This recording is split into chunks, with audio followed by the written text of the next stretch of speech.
தமிழக பொறுத்தவரை ஊழல் என்ற ஒன்று காமராஜர் ஆட்சியிலிருந்து தான் ஆரம்பித்தது. சும்மா அப்படி சொல்ல. காமராஜர் தனக்காக சொத்து சேர்க்கவில்லை, ஆனால் தான் சார்ந்த சமூகத்தவர் கள்ளநோட்டு சிவகாசியில் அடிக்கவும் விருதுநகரில் உணவுப் பொருட்கள் கலப்படம் பதுக்கம் செய்து பிழைத்தார்கள். காமராஜர் ஆட்சி காலத்தில் யார் சொல்ற இந்த ஊழல் புகார்கள் இந்திய நாடாளுமன்றத்தில் எதிரொலிக்க நேரு வேறு வழி இல்லாமல் காமராஜர் முதல்வர் பதவியிலிருந்து விலக செய்து, அதாவது 2/10/1963 பொறுப்பினை பக்தவச்சரிடம் ஒப்படைத்துவிட்டு டெல்லிக்கு காமராஜரை அழைத்துக் கொண்டார். யாரு? நேரு. அதனால்தான் பக்தவச்சரிடம் பொறுப்பு ஒப்படைக்கப்பட்டது. காமராஜரின் மீது போதுமான பற்று நாடார் சமூக மக்களுக்கு இல்லைன்னு நான் சொல்லுவேன். என்னத்தை போராட்டம் பண்ணீங்க? காமராஜர் அவ்வளவு தப்பா பேசினார்ல, நீங்க முக்தாருக்கு எதிரான போராட்டத்தை என்ன பண்ணீங்க? அத்தல முக்தாரோட மீது போராட்டத்தை நீங்க முக்தார்கிட்ட பண்ணக்கூடாது, கனிமொழி அவர்கிட்ட பண்ணணும். காமராஜரை இவ்வளவு தவறா பேசிக்கிட்டு ஒரு நபர் இங்க சுத்திக்கிட்டு இருக்காரு, கனிமொழி அவர்களே நீங்கள் ஏன் எந்த விதமான கருத்தும் சொல்லலன்னு சொல்லி கனிமொழி அவரிடம் போய் கேட்கணும். ரெண்டாவது, முக்தார் எங்க இருக்கிறாரு என்னன்னு தெரிஞ்சுக்கிட்டு அங்க ஒரு முற்றுகை போராட்டம் பண்ணணும். அப்பதான் அது வந்து சரியான போராட்டம் நம்ம சொல்ல முடியுமே ஒழிய, நீங்க சும்மா அறிக்கை விடுறது, லெட்டர் பேட் அமைப்புகள் வந்து அறிக்கை விடுறதெல்லாம் ஒரு போராட்டம் எடுத்துக்கோங்க. காமராஜர் பத்தி ரொம்ப தப்பா பேசிட்டார்ல, என்ன போராட்டம் பண்ணிட்டீங்க நீங்க நாடார்கள்? உங்களுக்கு என்ன உணர்வு இருக்கு? இதான் கேட்க முடியும். அப்படி நீங்க போராட்டம் பண்ணி ஒன்னும் நடக்கல அப்படின்னா நாடார்களை திமுக மதிக்கலைன்னு அர்த்தம்னு நம்ம எடுத்துக்க முடியுமா? இந்த கேள்வி நான் வைக்கிறேன் நாடார் சமூகத்துக்கு. முக்தார் வந்து கைது செய்யப்படணும்னு நீங்க நம்புனீங்க அப்படின்னா அந்த அளவுக்கு போராட்டம் பண்ணுங்க.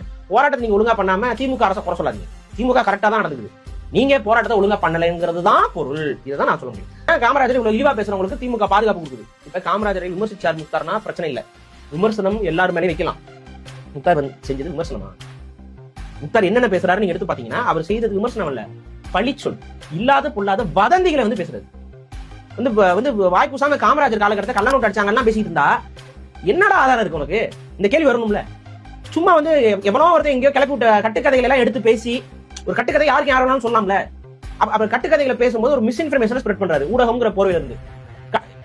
அப்ப பேசினவங்க மேலையும் அதை எடுத்து பப்ளிஷ் பண்ணவர் மேலேயும் நடவடிக்கை எடுக்கணுமா எடுக்கக்கூடாதா? இப்ப நீங்க காமராஜர் மட்டும் பார்க்கக்கூடாது, தமிழகத்துடைய முதல்வராக இருந்தார்.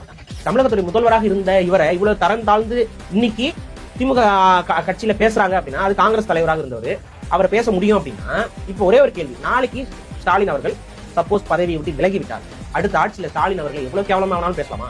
கேள்வி வரும்ல. அப்ப உங்களுக்கு எப்படி தெரியும்? என்னதான் இருந்தாலும் முதலமைச்சர் பதவியை வகித்தவர்களுக்கான ஒரு அடிப்பு. நீங்க விமர்சனம் பண்ணுங்க, நீங்க காமராஜரோட நடவடிக்கைகள்ல காமராஜரோட செயல்பாட்டுல உங்களுக்கு மாற்றுக்கிறதுக்கு இல்ல இது தவறான நடவடிக்கைன்னு சொன்னீங்கன்னா அந்த விமர்சனத்தை செய்வதற்கு முழு சுதந்திரம் முக்தாருக்கு உண்டு, உங்களுக்கு உண்டு, எனக்கு உண்டு, எல்லாருக்கும் உண்டு. ஆனா விமர்சனம்ங்கிறது வேற, இழிவுபடுத்தி பேசுறதுங்கிறது வேற.